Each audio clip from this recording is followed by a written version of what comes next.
Powered by NBC bearings, భారతదేశపు మొట్టమొదటి bearing తయారుదారు.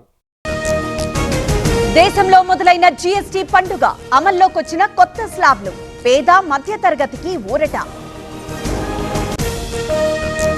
GST సంస్కరణతో అందరికీ మేలు, వన్ నేషన్ వన్ ట్యాక్స్ కళ సాకారమైంది.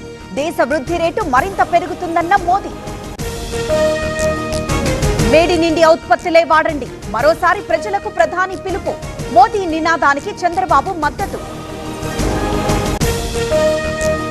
శ్రీరామ్ సాగర్ ప్రాజెక్టుకు పోటెత్తిన వరద, 40 గేట్లెత్తి దిగువకు నీటి విడుదల.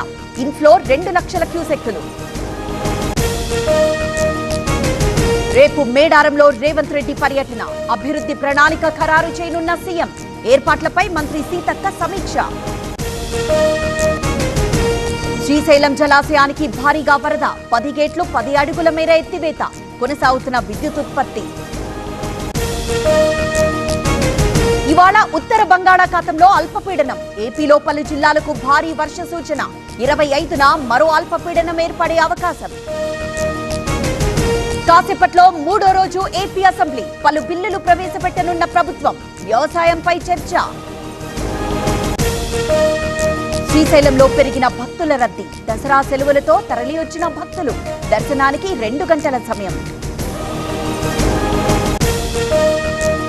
ఇంద్రకీలాద్రిపై దసరా ఉత్సవాలు, బాలా త్రిపుర సుందరీదేవిగా అమ్మవారు. ఈ ఏడాది 11 అలంకారాల్లో దర్శనం. భద్రాద్రి పినపాక ఏజెన్సీలో హై అలర్ట్, మావోయిస్టు పార్టీ వారోత్సవాలతో అప్రమత్తం. వాహన తనిఖీలు చేపట్టిన పోలీసులు. ఆల్మట్టి ఎత్తు పెంపుకి తెలంగాణ వ్యతిరేకం, సుప్రీంలో కేసు నడుస్తోందన్న ఉత్తమ్. కాళేశ్వరం అంశంలో చర్యలు తప్పవన్న మంత్రి. సిద్దిపేటలో ఎవరి ఆంక్షలు పరిచేయవు, కుట్రలు చేసిన వారిని వదిలిపెట్టను. చింతమడకలో హరీష్ కి కవిత హెచ్చరికలు.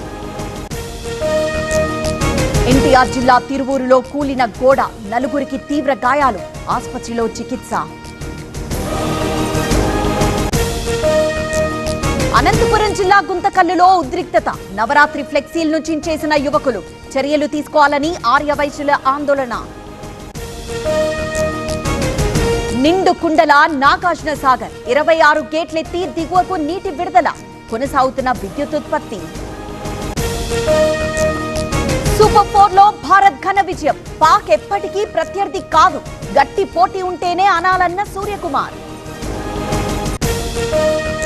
Pakistan cricketer Farhan over action, half century చేశాక పిచ్చి చేష్టలు. బ్యాట్ తో గన్ ఫైరింగ్ చేస్తున్నట్లుగా celebration. Powered by NBC bearings, భారతదేశపు మొట్టమొదటి బేరింగ్ తయారుదారు.